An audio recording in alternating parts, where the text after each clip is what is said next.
भगत व्यवहार कैसा हो, यानी भगत का आचरण, भगत का व्यवहार कैसा होना चाहिए। निज धन के भागी जेते सगे बंधु परिवार, जैसा जाको भाग है दीजिए धर्म संभार। आप भगत हैं, परिवार के मुखिया हैं, आपके जितने भी बेटा बेटी हैं, और कानूनी तौर पर जिस जिसके हिस्से में जितनी संपत्ति आती है, यदि आपके बेटे संपत्ति का बंटवारा चाहते हैं तो आपने उन सबको बराबर का हक देना चाहिए। यदि आपकी बेटियां भी संपत्ति में हक चाहती हैं तो कानूनन आपने उनको भी उनका हक देना चाहिए।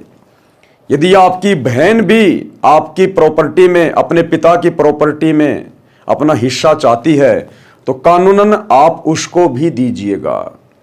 यानी भगत ने संतोष करना चाहिए, सब्र करना चाहिए। जो व्यवस्था परमात्मा ने यहां बना रखी है, और कानूनन जिन जिन लोगों का संपत्ति में हक होता है, हमने उनका हक मारना नहीं है, लड़ना झगड़ना नहीं है, मनमुटाव नहीं करना है, बैर भाव नहीं रखना है। अगर बेटी हक लेना चाहती है, प्यार प्रेम से दीजिए। अगर आपकी बहन हक लेना चाहती है, प्यार प्रेम से दीजिएगा, क्योंकि हमारी सबसे बड़ी प्रॉपर्टी परमात्मा का भक्ति धन है। गुरुदेव के चरण, उनकी शरण, ये हमारी सबसे बड़ी प्रॉपर्टी है। ये तो नकली प्रॉपर्टी है, ये ना किसी की हुई ना किसी की होगी। गुरुदेव कहते हैं 1 एकड़ जमीन का टुकड़ा, और लाखों लोग रजिस्ट्रियां करवा करवा के मर गए, लेकिन वो जमीन यहीं पड़ी हुई है। तो ये भी परमात्मा की दया से भगत की परीक्षा होती है। यदि आपकी संपत्ति में आपकी बहन हिस्सा मांग रही है, आपकी बेटियां हिस्सा मांग रही है, तो परमात्मा भगत की परीक्षा लेता है कि मेरा भगत कहीं दुखी तो नहीं हो रहा है, कि बेटी को तो मैंने पढ़ाया लिखाया, नौकरी लगाई, या फिर उसकी मैंने शादी कर दी, इतना खर्चा कर दिया पहले, अब बेटी भी अपना हक मांग रही है। अरे बहन जिसकी कब की शादी हो चुकी है, उसके मन में भी लोभ आ गया, लालच आ गया, वो भी हिस्सा मांग रही है। कानूनन यदि उसका हिस्सा है, वो चाहे 10 साल बाद में मांगे।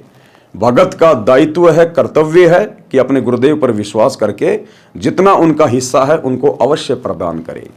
यह भी हमारी परीक्षा होगी। परमात्मा देखेगा कि इस भगत ने अभी तक इस काल की नकली संपत्ति का मोह त्यागा है या नहीं त्यागा है। तो यह हमारी परीक्षा होती है। और वैसे भी कानूनन जिसका अधिकार है, भगत ने मारना नहीं चाहिए, वरना परमात्मा का दोषी बनेगा। परमेश्वर कबीर जी ने कहा है कि संपत्ति के जितने भी भाग के कानूनी अधिकारी हैं, उनको पूरा पूरा भाग देना चाहिए। अपने धर्म कर्म को ध्यान में रखकर, यानी भगत को चाहिए कि जिसका जितना हिस्सा बनता है, परमात्मा से डरकर पूरा पूरा बांट दे। 1 इंच जमीन की भी गफलत ना करे भगत। इतनी भी धोखाधड़ी अगर कर दी तो अंतर्यामी गुरुदेव से छुपा नहीं पाओगे। मन में भी कोई दोष नहीं रखना है, क्योंकि हमने तो यहां से पीछा छुटवाना है, सतलोक में जाना है। इसलिए जिसका जितना कानूनी हिस्सा बनता है, भगत ने बिल्कुल न्याय करना है।